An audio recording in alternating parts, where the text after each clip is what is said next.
কেমন আছো সবাই? গরমে গরমে তো নাজেহাল অবস্থা সবার, সঙ্গে আমারও। তো আশা করি গরমে সবাই ভালোই আছো। তো আজকে তোমাদের একটা পোস্তের রেসিপি করে দেখাবো। তো পোস্তটা আমি জলে ভিজিয়ে নিয়েছি, আর এখানে পাকা পাকা লঙ্কা নিয়ে নিয়েছি। তো লঙ্কাগুলো আমি পোস্তর মধ্যে দিয়ে একসঙ্গে পেস্ট করব।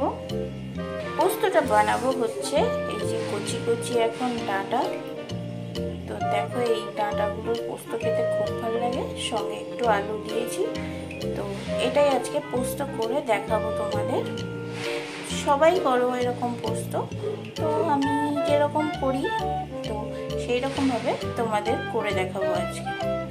তো দেখতে থাকো। দেখো আমি গ্যাস ধরিয়ে এখানে কড়াই বসিয়ে দিলাম।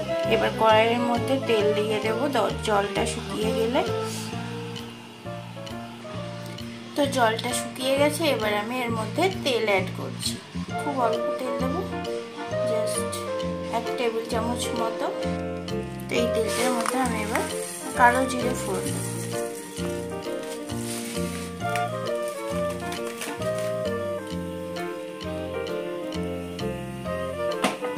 তো তেলটা আমি চারিদিকে করে নিচ্ছি একটু কড়াইটার।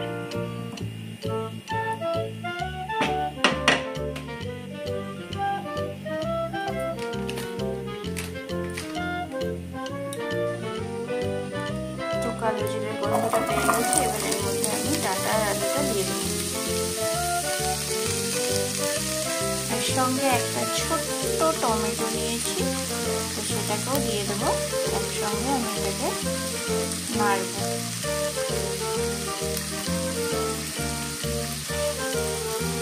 তো এটাকে আমি হাতের সাহায্যে টুকরো টুকরো করে দিলাম।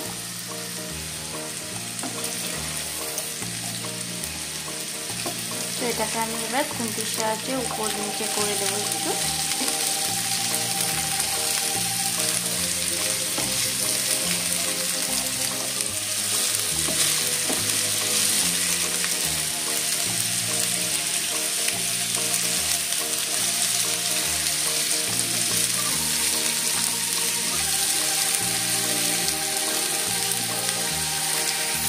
তো কার কার ভালো লাগে বলো ডাঁটা আলু পোস্ত? গরমকালে ডাঁটা আলু পোস্ত সঙ্গে কলাইয়ের ডাল, ও হো পুরো জমে যাবে। আমার তো ফেভারিট একদম। তোমাদের কার কার ভালো লাগে পোস্তর সঙ্গে কলাইয়ের ডাল প্লিজ জানিও। তো এটাকে আমি ভালো করে ভেজে নিয়েছি। এবার এর মধ্যে আন্দাজ অনুসারে বা এটার পরিমাণ অনুসারে আমি নুন দিচ্ছি।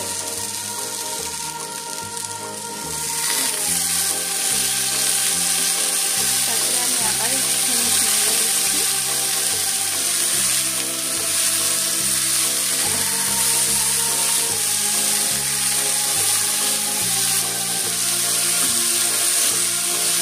আমি পোস্তে হলুদ ইউজ করি না, করবো না।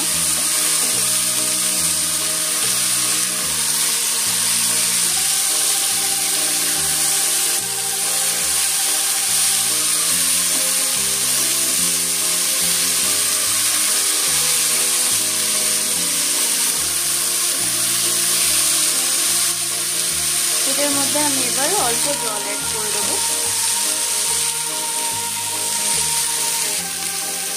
হালকা একদম জল অ্যাড করবো।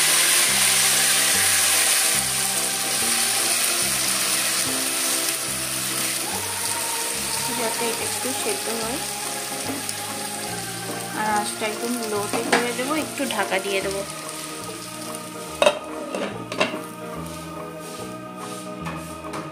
এখন ঢাকা দিয়ে থাকলো, 5 মিনিট মতন ঢাকা দিয়ে রাখবো।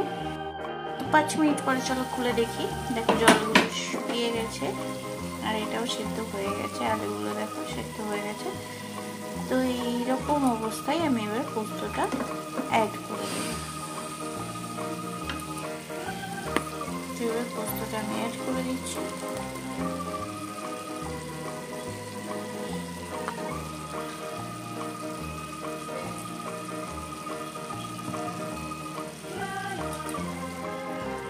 আর এখানে পোস্তর বাটি ধোয়া যে জলটা আছে সেটুকুনি জলটাও আমি অ্যাড করে দেবো।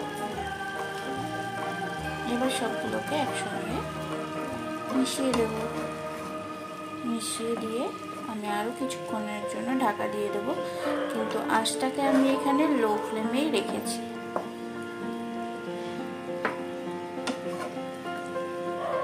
লোতে রেখেই আমি পোস্তটা অ্যাড করলাম, লোটেই থাকবে।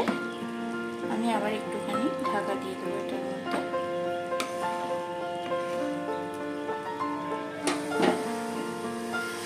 ঢাকা দিয়ে দিলাম আরো 3 মিনিট মতন।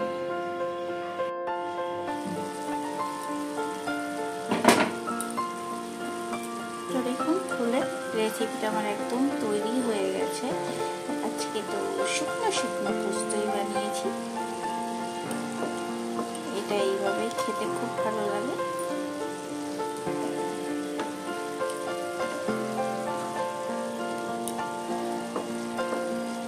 তো আজকে রেসিপিটা রেডি হয়ে গেছে, ডাঁটা আলু পোস্ত। তো এবার সার্ভ করে নেওয়ার পালা। তো সার্ভ করে আপনাদের সামনে ফিরে আসছি, ততক্ষণ আপনারা একটু ওয়েট করুন।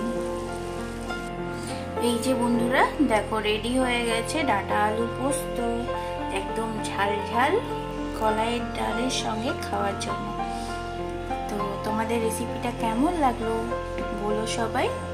তো আজকের মতো আমি ভিডিওটা এখানেই শেষ করছি। তোমরা সবাই খুব ভালো থেকো, সুস্থ থেকো আর হ্যাপি থেকো। তো টাটা সবাই, দেখা হচ্ছে পরবর্তী ভিডিওতে। ততক্ষণ অবধি খুব ভালো থাকুন, টাটা।